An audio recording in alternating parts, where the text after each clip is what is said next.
Hello दोस्तों, कैसे हैं आप। उम्मीद है सब बढ़िया होंगे, ज़बरदस्त होंगे और पूरी दिलो जान से तैयारी चल रही होगी अगले अटेम्प्ट की। तो दोस्तों, आज की अगली कॉपी हमारे साथ है, जो आप मेरे साथ सीरीज़ ये चला रहे हैं, है ना।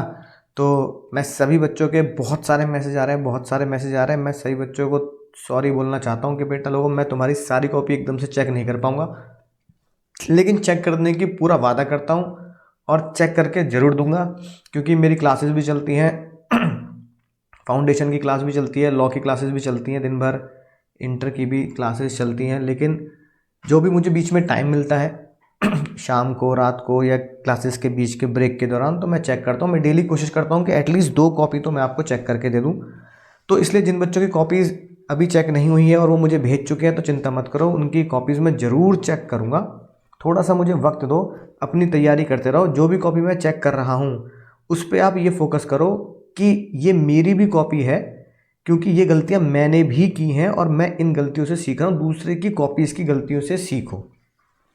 अब आज की जो कॉपी है, हो सकता है मैं आपकी कॉपी चेक ना हुई हो अभी तक, लेकिन आज की कॉपी आप देखेंगे तो आप समझ में आएगी बात कि आपने भी यही गलती की है। अगर आपके मार्क्स 20, 30, 30 इस रेंज में घूम रहे हैं तो उन गलतियों को पहचानो। अब एक बात देखो, ये बच्चा बेचारा, है ना, नाम मैं नहीं ले सकता, ये बच्चा 2 अटेम्प्ट दे चुका है अभी तक, और दोनों में ही इसके लॉ में कम नंबर हैं। 2 अटेम्प्ट। एक बच्चे की और कॉपी आई है मेरे पास, वो 3 अटेम्प्ट दे चुका है, बहुत ज़्यादा निराश महसूस कर रहा है। लेकिन मैं कहता हूँ हिम्मत मत हारो दोस्तों, हिम्मत मत हारो। मेरी बात याद रखना कि मैं पास हूँ या फेल हूँ ये अलग बात है, मैं पास हो जाऊँ या फेल हो जाऊँ ये अलग बात है, लेकिन मैं कोशिश ही ना करूँ, ये गलत बात है। मैं पास हूँ या फेल हूँ ये अलग बात है, लेकिन मैं कोशिश ना करूँ भाई, ये गलत बात है। तो ये गलत बात मत होने देना अपने साथ, क्योंकि मैं चाहता हूँ तुम कोशिश करो और तुम इस अटेम्प्ट में ज़रूर पास होंगे, इस अटेम्प्ट में ज़रूर पास होंगे। मुझे कॉपी चेक करने में, टाइम को लगाने में कोई भी, है ना, हर्ज नहीं होता, कोई भी शिकवे नहीं होते, क्योंकि मैं जानता हूँ इससे बच्चे का भला होगा।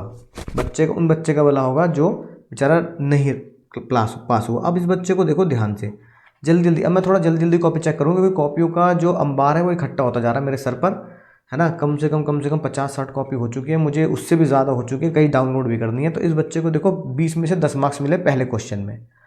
इसका मतलब पहले क्वेश्चन में इसने टारगेट जो है वो अचीव कर लिया। 10+ का टारगेट होना चाहिए हर क्वेश्चन में, तो अचीव कर लिया। इसका मतलब लिखने की कला भी आती है, और उस कॉन्सेप्ट में, उस एक्ट में जो है उसने महारत हासिल की हुई है, जिस एक्ट के वो क्वेश्चन लिख रहा है, अभी देख लेंगे। लेकिन गलती क्या हुई है, सब जब क्वेश्चन नंबर 3 में आया, तो एक तो प्रेजेंटेशन की गलती है। क्वेश्चन नंबर 3 यहाँ बीच में लिखें, आईसीआई की लाइन जो दे रखी है उसके साइड में आप ए लिख रहे हैं, बहुत अच्छी बात है। तो यहाँ पे जरूर लग दें आंसर, है ना, कि मैं एक आंसर दूँ फर्स्ट। अब एक बात देखो, ये जो क्वेश्चन था क्वेश्चन नंबर 3 का ए, ये 7 मार्क्स का क्वेश्चन है दोस्तों, 7 मार्क्स का। कैन यू इमेजिन, 7 मार्क्स का क्वेश्चन है। बुरा मत मानना भाई, है ना, आपका नाम नहीं ले रहा मैं बेटा, भाई बेटा बुरा मत मानना भाई। तुम ये बताओ, 7 मार्क्स के क्वेश्चन में तुम ये एक्सपेक्ट करते हो, और इतना मार्जिन यहाँ छोड़ रखा है क्यों। एक लाइन में 1 2 3 4, एक लाइन में 4 शब्द, 1 2 3 4 5, 1 2 3 4 5, एक एक लाइन में 5-5 शब्द नहीं लिखे जाते। पूरी कॉपी को मार्जिन के साथ यूटिलाइज करना पड़ता है, ताकि वो एक अच्छा पैराग्राफ टाइप लगे, एक अच्छा लॉफुल प्रेजेंटेशन लगे।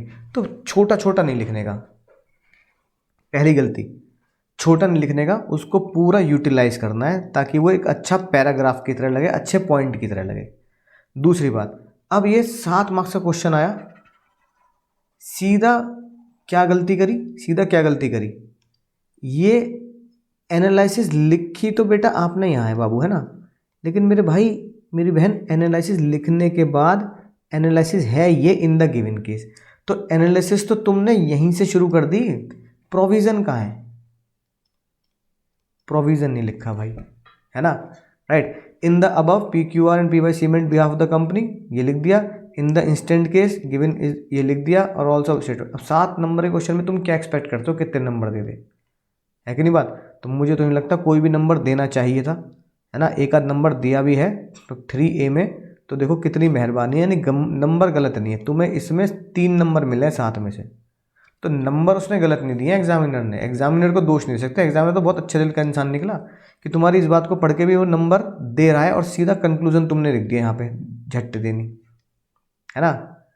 अब सीधा तुमने एनालिसिस, एक्चुअली में ये भी एनालिसिस का ही पार्ट है, ये भी तो भाई तुम एनालिसिस ही कर रहे हो, फिर भी तुम्हें 3 नंबर दे दिए। अब इसका यहाँ पर ये सब लिख दिया, नहीं क्वेश्चन में तुम्हारा आंसर ठीक लिखा है। अब आंसर को चेक करते हैं, आंसर होना कैसे चाहिए 7 नंबर का, वो चेक करते हैं, तो तुम्हें अपनी गलती समझ में आ जाएगी। सेम गलती तुमने 4th क्वेश्चन में कर रखी है, ठीक है, उसमें भी तुमने प्रोविज़न को ठीक से लिखा नहीं। अब ये देखो ध्यान से, मैं तुम्हारे लिए प्रोविज़न लिख के लाया हूँ। ICI का आंसर शीट चेक करो या अपना प्रोविज़न चेक करो, एक बार ध्यान से देखो। चलो तुमने सेक्शन 18 नहीं लिखा, कोई बात नहीं, इग्नोर मारते हैं, लेकिन जो ये क्वेश्चन है ये सेक्शन 25। अब एक बार बताओ, अगर ICAI अगर अपने सॉल्यूशन में सेक्शन लिख रहा है तो इसका मतलब क्या है, ICAI सेक्शन, है ना, बता रहा है, तो इसका मतलब ये है कि ICAI सेक्शन बता रहा है, तो हमारी भी जिम्मेदारी बनती है कि आप याद करें। अगर ICAI तुम्हें सेक्शन के 7 आंसर दे रहा है तो आपकी जिम्मेदारी बनती है आप भी सेक्शन के साथ ही आंसर को याद करें। तो सेक्शन यहाँ पे आ गया, ठीक है। सबसे पहली बात 18 में क्या लिखा है कि जो पर्सन होता है वो एजेंट होता है, वो फर्म के लिए तो काम करता ही करता है, यानी कि वो अपने लिए भी उतना ही काम करता है जितना वो फर्म के लिए करता है। वो खुद के लिए भी क्या है, खुद के लिए भी वो एजेंट ही है, right. He may properly be deemed principal so as he act for his partner and may propose to be deemed to be agent, तो वो अपने लिए भी, ठीक है। अब चलो सेक्शन 18 ने लिखा, तो मुझे उम्मीद है कि सेक्शन 18 की जगह यहाँ पे आप सेक्शन 6 भी लिख सकते हैं, ठीक है। Each partner is principal as well as the agent for each other, इस तरह की बात। तो सेक्शन 18 और 6 में आप कंपैरिजन कर सकते हैं, पर इसको तो लिखना ही लिखना पड़ेगा, इसको तो लिखना ही लिखना पड़ेगा क्योंकि क्वेश्चन है ही इस सेक्शन से 25 से और 26 से, ठीक है। अगर 25 कहता है हर एक partner jointly and severally liable है, ठीक है ना, क्योंकि वो अगर वो फर्म की तरफ से एक्ट कर रहा है, ठीक है। 26 क्या कहता है, अगर कोई partner ordinary course of business में काम करता है, अथॉरिटी को करता है, तो थर्ड पार्टी के लिए पूरी फर्म जिम्मेदार होती है। फिर ये है, अब एक बात देखो, अब तुम ध्यान से देखो, अगर मैं तुम्हें दिखाऊं ध्यान से, तो अपने सॉल्यूशन को इससे कंपेयर करो भाई, अपने सॉल्यूशन के से कंपेयर करो और अपनी कमी खुद पहचान लो, तुम्हारे अंदर क्या कमी है, कितनी भयंकर कमी है, क्यों 7 में से 5 प्लस क्यों नहीं आ रहे। ये पूरा का पूरा प्रोविजन है, प्रोविजन फॉर 7 मार्क्स। यानी ICAI तुमसे चाहता है कि अगर 7 मार्क्स का क्वेश्चन आए तो इतना लंबा प्रोविजन तो लिखना ही लिखना है। 100 में से 7 मार्क्स, 7% पेपर आपका यहीं से कवर होता है, 7, यानी कि अगर 40 नंबर पास होने के लिए चाहिए तो 7 नंबर यहाँ से कवर हो जाते हैं। उसके बाद ये जो इतनी सी क्या है बाबू, इतनी सी, ये है analysis in the present case, ठीक है ना, राइट। तो फिर ये हो गया उसका कंक्लूजन, ये है उसका कंक्लूजन, जो मैं हर वीडियो में लाइव आकर भी पढ़ाकर भी वैसे भी तुम्हें राइटिंग प्रैक्टिस कराता हूँ कि प्रोविजन, एनालिसिस, कंक्लूजन ध्यान दो कितना होता है। प्रोविजन हमेशा बड़ा होता है, एनालिसिस छोटा, और कंक्लूजन 1 या 2 लाइन का। तो in the given case firm contention to pay the price that cement was never received is not tenable, ये आंसर हो गया मेरा, ठीक है ना, राइट। अगर ये प्रोविजन लगाते हैं। अब जो क्वेश्चन नंबर 2 था, कमीशन वाली बात, ठीक है, जो खा गया कमीशन, ये लिखी बात, अगर उसने ऑर्डिनरी कोर्स ऑफ बिजनेस में काम किया है, अथॉरिटी में काम किया है, तो act of the partner act of the firm बनता है। तो ये क्या लिखा है, याद आ गई बात, क्वेश्चन तो तुम्हारा ही है, तुमने पढ़ा भी है। Since the act of the P purchase the cement was in the ordinary course of business, authority of the partner however wrongful use by the partner will make the, उसने जो गलत यूज किया है पैसे का, उसके लिए वो क्या होगा, wrongful use by the partner will make the firm liable. आखिरी में हम ये लाइन लिख देते हैं कि हाँ, PQR जो फर्म है वो P के ऊपर केस कर सकती है कि तूने जो बेईमानी की है, लेकिन वो अपनी लायबिलिटी से नहीं छूट सकती। यानी कि ऊपर वाली प्रोविज़न वाली बात यहाँ लिखी और ये आंसर लिख दिया। अब खुद देखो कितना बड़ा आईसीआई ने तुम्हें 7 नंबर में दिया है। 7 नंबर का प्रोविज़न पहचानो, 7 नंबर का प्रोविज़न पहचाना, और अब अपना प्रोविज़न पहचानो। तुम्हारा प्रोविज़न है ही कहाँ? तुमने प्रोविज़न भाई लिखा ही नहीं है, फिर तुम कह रहे हो सर 2 अटैम्प्ट हो गए मेरे नंबर नहीं आ रहे। तो भाई प्रोविज़न तो दो, कहाँ है प्रोविज़न बताओ? सीधा इन द गिवन केस। और उसमें भी एग्जामिनर तुम्हें कितने नंबर दे रहा है? उसमें भी एग्जामिनर तुम्हें 7 नंबर दे रहा है, फिर भी तुम एग्जामिनर को गुस्सा कर रहे हो। ये आगे बात। अगला देखना, अगला ये मैंने तुम्हारी कमी बता दी, तुमने क्या कमी की है, इस कमी को सुधारना है और सेक्शन के साथ याद रखना है। अब देखो as per the companies act 2013, अब ये देखो यूज द मार्जिन, मार्जिन को यूज करें, क्वेश्चन को बीच में लिखें, पार्ट को साइड में लिखें। ठीक है। अब गवर्नमेंट कंपनी की बात कर रहा है, गवर्नमेंट कंपनी का कोई लेना देना नहीं है यहाँ। गवर्नमेंट कंपनी कोई पीएफआई के बारे में क्वेश्चन पूछ रहा है ना, पीएफआई कॉम्बिनेशन कितना परसेंटेज है ये भी नहीं बताया। राइट, गड़बड़ हो गई नहीं होगी? गड़बड़ हो गई कि नहीं हो गई? बताओ अब क्या करें। अब अगर मैं पीएफआई का तुम्हें, चलो मैं तुम्हें दिखा देता हूँ। अगर पीएफआई की बात करें तो पीएफआई में देखो तुमने क्या लिखा और लिखना क्या। ये ना, ये मेरी किताब है भाई, तुम्हें रंग बिरंगी इसलिए किताब देता हूँ ताकि तुम्हें मजा आए पढ़ने में। ठीक है। पीएफआई मीनिंग और कंडीशन, ये मीनिंग होगा पीएफआई का और ये कंडीशन हो गया। मैं तुम्हें खुद दिखा रहा हूँ तो अब तुम अपनी गलती पहचान लो। अब पीएफआई क्या होता है? चलो मैंने मान लिया कि तुम्हें सेक्शन 272 याद नहीं रहा, कि हर सेक्शन बच्चा याद नहीं कर सकता, you can skip as per the provision. ठीक है। तो पीएफआई क्या होता है? पीएफआई में ये लोग पीएफआई होते हैं और कंडीशन क्या होती है? ये it has been establish by the central government या स्टेट गवर्नमेंट, और सबसे खतरनाक बात, not less than 51% paid up share capital is held control by the central government and any state government. ठीक है। और अगर सेंट्रल और स्टेट गवर्नमेंट ने मिलकर उसके 51% से ज़्यादा ले रखे हैं तो पीएफआई गवर्नमेंट कंपनी भी कहलाई जाती है। और इस तरह के पीएफआई हमारे देश में देखने के लिए मिलते हैं। अब अपने क्वेश्चन को देखो, तो क्वेश्चन में भाई, क्वेश्चन में अगर तुम कैलकुलेट करो तो उस क्वेश्चन में central government plus state government के मिलाकर 68% वोटिंग पावर बैटरी, 68% क्या बैटरी? वोटिंग पावर बैटरी है। तो ये पीएफआई के बारे में लिखना था क्वेश्चन नंबर 3 में। अब तुमने पीएफआई का क्या लिखा है ना, कुछ नहीं लिखा। बताओ अब ये कुछ लिखी है बात पीएफआई की। अब तुम बताओ कैसे तुम्हें नंबर दे दे? कोई प्रोविजन नहीं, कोई सेक्शन नहीं, तो नंबर तुम्हारा इसलिए यहाँ पर कट गया बाबू, कट गया। ठीक है ना? राइट। क्वेश्चन नंबर 3 में अगर तुम देखोगे तो यहाँ एक ही नंबर मिला है, यहाँ आधा नंबर है ना। इट इज़ नॉट मैंडेटरी और compulsory to a company have a common seal as per the company 2013, not available sign minimum 2 board of director और सीए सीएस और सीएम में। ये क्या चक्कर है भाई? ये क्या है बाबू? ये क्या चीज़ लिख दी तुमने? सीए सीएस और सीएम में जैसी बातें नहीं। अब कंपेयर कर लो, कंपेयर कर लो। अगर कॉमन सील नहीं होती तो है ना, डायरेक्टर, 2 डायरेक्टर या 1 डायरेक्टर और एक डायरेक्टर प्लस कंपनी सेक्रेटरी, ये होता है। राइट। तो इसमें तुमने क्या कर दिया? गड़बड़ कर दिया, तो उसमें तुम्हें आधा नंबर मिल गया। प्रोविजन नहीं लिखा है कि नहीं बात। अपोज टू पब्लिक पॉलिसी, भाई पब्लिक पॉलिसी का जो क्वेश्चन है वो oppose to public policy 6 number का है। अब तुम मुझे बता दो 6 नंबर में भाई तुम क्या लिख रहे हो? ये 6 नंबर आ जाएंगे इसमें, ये 6 मार्क्स आ जाएंगे इसमें, ये बताना। 6 मार्क्स के लिए मुझे 6 पॉइंट्स लिखने हैं। डायरेक्ट क्वेश्चन में भी तुम अगर याद नहीं कर रहे, इसका चीट कोड मैंने लिखवाया था, है ना, कुछ डीजे करके, है ना, डीजे मैरिज। ठीक है। तो एम से कुछ मैरिज ब्यूरो, ए से कुछ ऐसे करके मैंने इसका चीट कोड लिखवाया था। चलो कोई बात नहीं, आपको चीट कोड याद नहीं है, पर पब्लिक पॉलिसी के 6 पॉइंट तो याद होने चाहिए। सेक्शन 23 फेमस सेक्शन है। तो अब तुम समझ चुके तुम्हारी गलती क्या है। ये तुम्हारी गलती है, सेम गलती तुमने अगले क्वेश्चंस में भी रिपीट की है। सबसे ज़्यादा नंबर जो तुम्हारे आए हैं वो क्वेश्चन नंबर 1 में आए हैं। यानी क्वेश्चन नंबर 1 के हिसाब से अगर मैं तुम्हें ऑब्जर्व करूं तो इसका मतलब तुम्हारी जो पकड़ है वो कुछ कुछ चैप्टर्स में है। जैसे कि कॉन्ट्रैक्ट के जो शुरू के चैप्टर्स हैं, यानी इस कॉन्ट्रैक्ट के स्टार्टिंग चैप्टर में तो पकड़ है, लेकिन सेक्शन 23 तक पहुँचते पहुँचते 27 तक पहुँचते पहुँचते तुम ढेर हो जा रहे हो भाई, है ना। राइट। इसलिए सबसे ज़्यादा नंबर तुम्हारे 10 से ऊपर इसमें नंबर मिले हैं। ठीक है। तो उम्मीद है अब तुम्हें इतनी गलती समझ में आ रही होगी। अब ये देखो, unknown to both the parties, unknown to both the parties, तो कम से कम भाई सेक्शन 20 तो पहुँचाओ। बायलैटरल मिस्टेक हो गया, unknown to both the parties.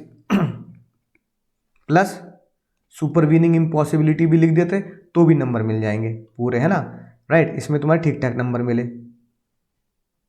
Goodwill of, ठीक है, राइट। यहाँ इन द अबव केस, क्या, कौन सा अबव केस, ठीक है, राइट। अबव है ही नहीं लिखा, अबव क्या है तो बताओ।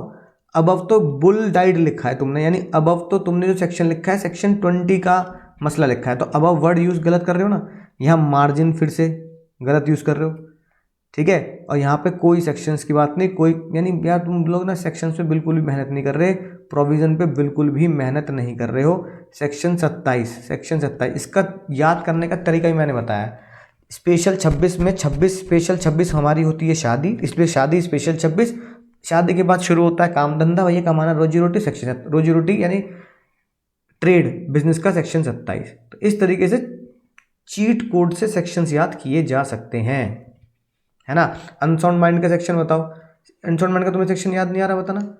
12 12 12 12, है ना, राइट। तो इस तरीके से तुम्हें सेक्शन के साथ लिखते तो और ज़्यादा नंबर मिलते, लेकिन तुम्हें फिर भी यहाँ पर ठीक ठाक नंबर मिले हैं, ठीक ठाक नंबर 10 नंबर मिले हैं, राइट। यहाँ गलती इन द गिवन केस। अब इन द गिवन केस हो गया, ये गिवन केस ही बाबू एनालिसिस है। अब देखना, गिवन केस और इंस्टेंट केस एक ही तो बात है, ये दोनों बातें एक ही हैं, राइट। और अगर तुमने कहीं सेक्शन कोट किया है तो जैसे यहाँ सेक्शन कोट किया तो इस सेक्शन को ऑलवेज अंडरलाइन, सेक्शन को हमेशा अंडरलाइन करें। एग्जामिनर को आंखें फाड़ फाड़ के देखने दो कि बच्चे ने सेक्शन लिखा है, तो सेक्शन को अंडरलाइन जरूर करें कि हाँ मुझे सेक्शन याद है। तो गिवन केस लिख दिया, और एनालिसिस के अंदर ही तुम क्या लिख रहे हो, तो ये सेक्शन 8 ये जो लिखा जाएगा किस में लिखा जाएगा, ये प्रोविजन में लिखा जाएगा। तो जो प्रोविजन की 1-2 लाइन है वो एनालिसिस में लिख रहे हो, और गिवन केस और एनालिसिस एक ही चीज़ होती है। यानी कि एनालिसिस को 2 नाम देकर तुम एग्जामिनर को बहका नहीं सकते, राइट। तो अब उम्मीद है तुम्हें अपनी गलतियों का एहसास हो गया होगा कि क्या गलतियां तुमने की हैं। माइनर सेक्शन 30 इतने से लिखने से बहुत ज़्यादा नंबर नहीं मिलेंगे तुम्हें, है ना, लिखने पड़ेंगे नंबर, है ना। इस तरीके से अब तुम समझ चुके हो तुमने क्या गलतियां की हैं, राइट। तुम क्या कर रहे हो, एनालिसिस को ही नाम बदलकर 2 बार लिख रहे हो। एनालिसिस को ही नाम बदलकर 2 बार लिखा, एनालिसिस के नाम से भी और गिवन केस के नाम से भी, ठीक है। पूरी कॉपी में only and only one section तुमने क्या किया है, याद किया है, उसे भी हाईलाइट नहीं किया, सेक्शन 8 को। प्रोविज़न लिखना ही नहीं चाहते तुम, प्रोविज़न की कोई वैल्यू तुमने की ही नहीं, और जिसकी वैल्यू है 7 मार्क्स में मैंने तुम्हें दिखाया, 7 मार्क्स में कम से कम मोर देन 50% पेज प्रोविज़न से भरा जाना चाहिए, तभी नंबर मिलेंगे। इसलिए तुम्हारे नंबर नहीं आ रहे क्योंकि तुम्हें प्रोविज़न आता भी नहीं है। अब देखो मैं जो बोल रहा हूँ, देखो थोड़ा सा दुख तो तुम्हें होगा, लेकिन इसी दुख को तुम्हें मोटिवेशन में क्रिएट करना है कि इस अटेम्प्ट में कुछ भी हो जाए, सर ने बोला है प्रोविज़न लिखना है, प्रोविज़न रटना है, तो प्रोविज़न को घोट के पी लो भाई, प्रोविज़न को घोट के पी लो। इसे मैं क्लास में हमेशा बोलता हूँ GKPL कर लो, प्रोविज़न को घोट के पी लेना। फिर प्रोविज़न को घोट के पीने के साथ साथ उसमें सेक्शंस का तड़का जरूर लगाना है, केस लॉ का तड़का जरूर लगाना है, तब नंबर बढ़िया मिलेंगे। 7 मार्क्स का क्वेश्चन मैंने तुम्हें दिखा दिया, तुमने क्या गलती की है, प्रोविज़न लिखा ही नहीं है, एनालिसिस को बदल कर नाम बदल के लिख रहे हो। तुम ऐसे ICAI को बहका नहीं सकते, ICAI को तुम, है ना, बहका नहीं सकते कि मैं ऐसे लिख रहा हूँ तो मुझे नंबर दे दो। नंबर नहीं मिलेंगे, जो मिले हैं बिल्कुल ठीक मिले हैं। तो अपनी गलतियों को पहचानो, प्रोविज़न पे फोकस करो, याद करो, सेक्शन याद करो। और मैं हर एक बच्चे की कॉपी में एक कॉमन बात लिख रहा हूँ, रोज एक क्वेश्चन लिखो, रोज। अब तो एक का तो बकती नहीं है, नंबर कम है, रोज 2 क्वेश्चन राइटिंग से लिखो। अब कैसे करना है, लिखा और उसे मैच कर लिया ICAI के आंसर से। अपना क्वेश्चन लिखा, ICAI के आंसर से मैच किया, अपना प्रोविज़न लिखा, ICAI के आंसर से मैच किया, कोई भी ITP उठाई उसका लिखा, ICAI के आंसर से मैच किया। उम्मीद है अपनी गलतियों को तुम पहचान चुके होंगे और उम्मीद है इस अटेम्प्ट में बेटा तुम जरूर जरूर 100% पास होंगे। ये मेरी दुआ है कि तुम पास जरूर होंगे। थोड़ी सी मेहनत और करो बस प्रोविज़न के ऊपर।